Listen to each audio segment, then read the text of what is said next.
Olá, eu sou o Beto Junqueira, sou escritor. Comecei a escrever já com 9 anos. Eu tinha um caderno de contos que meu pai tinha o maior orgulho de mostrar para as visitas. Me lembro até do conto A Pipa Amarela, que era uma história que marcou minha vida, de uma pipa que eu perdi.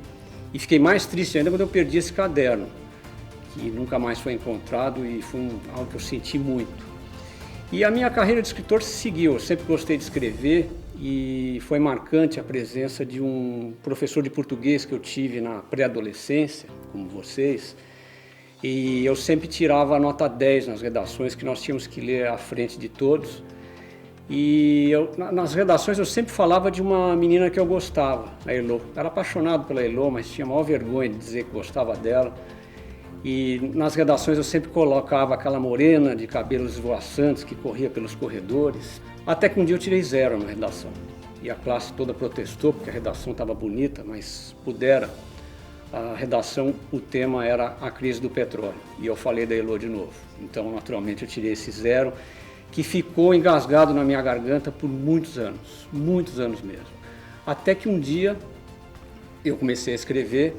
Eu já tinha escrito vários livros para adultos e resolvi escrever o meu primeiro romance infanto-juvenil, que é esse que vocês estão tendo contato, O Código de Camões. O Código de Camões tem um mestre Alceu, que é esse meu professor de português, como um grande chefe da turma de adolescentes que viaja pelo mundo. Eu resolvi homenageá-lo.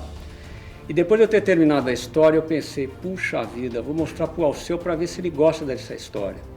Marquei com ele de levar o livro. Logicamente, quando eu imprimia a história, O Código de Camões, que no início tinha um outro nome, eu mudei o nome dele para ele não perceber a homenagem. Coloquei Leonardo. E assim ele disse que ia ler a história, disse que seria sincero.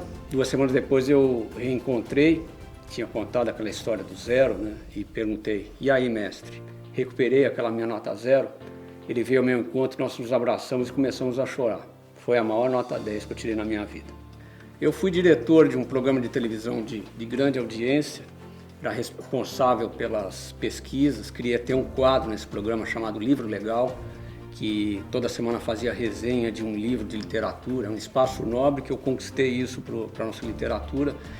Mas eu fiquei assustado ao conviver no ambiente dessa TV, como em todas as TVs, com o uso excessivo de palavras de língua inglesa.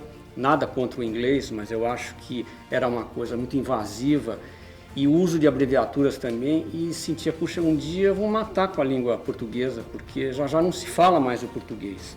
E ao mesmo tempo eu tive a oportunidade de viajar bastante por esses países de língua portuguesa. Eu estive em Macau, estive várias vezes em Portugal, e sempre tive uma vicinidade muito grande com a língua portuguesa. E eu achei que seria muito legal fazer o giro, como diriam em Angola, em Portugal, fazer uma história ao redor do mundo pelos países de língua portuguesa, mostrando a diversidade da nossa língua, a força da nossa língua, que ele está vivo em todos esses cantos, e como é importante o português para a gente se expressar, porque é com o português que a gente consegue ir mais longe na vida. O Código de Camões é uma história de um grupo de adolescentes que participa de uma gincana contra uma outra escola, de um magnata que quer acabar com a língua portuguesa. Ele criou o Estressês, já que ele é o Jack Stress, um cara muito estressado, aliás, inspirado numa pessoa que eu conheci na minha vida, que era muito estressada.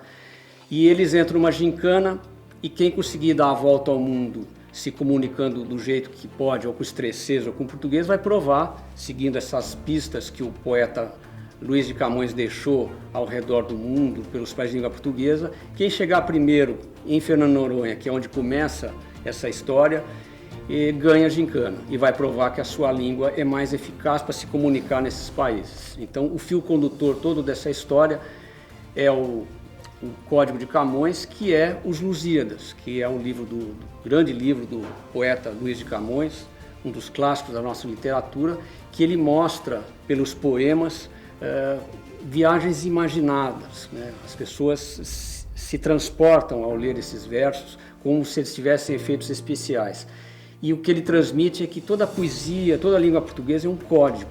E esse código misterioso é que eles vão ter de decifrar para chegar ao tesouro que ele escondeu num país do antigo Império Português, e que esses jovens vão disputar com essa outra escola. Esse livro tem um detalhe muito especial, que é uma peça que é tida como mágica, o Porto Lábio.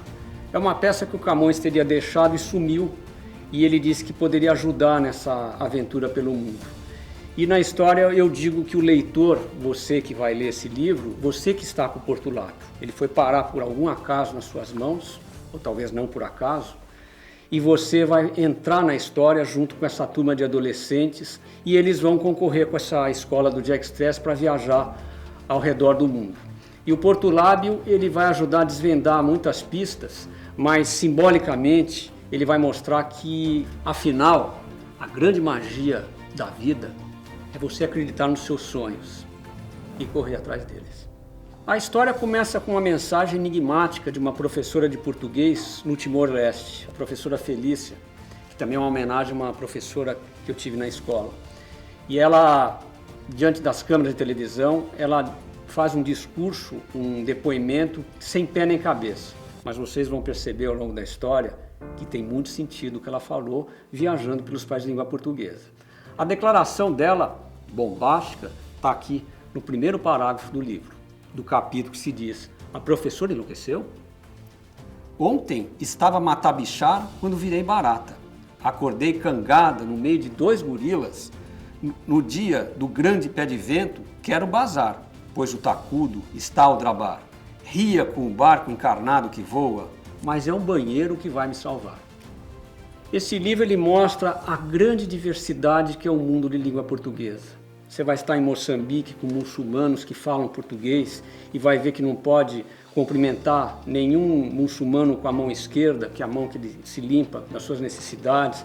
Você vai ver em Macau que o oriental, principalmente a mulher, ela põe a mão na boca quando ela sorri para não mostrar os dentes, que é bem da cultura oriental. Em Portugal, a corrida de andas, que são pés de pau. Enfim, o mundo de língua portuguesa ele é muito rico, muito diverso, e o português abraça toda essa diversidade e faz da gente uma grande comunidade que nós conseguimos nos comunicar através do português. Por mais que tenha essas diferenças, nós somos irmãos, porque a nossa pátria, na verdade, é a língua portuguesa, como disse o grande poeta Fernando Pessoa.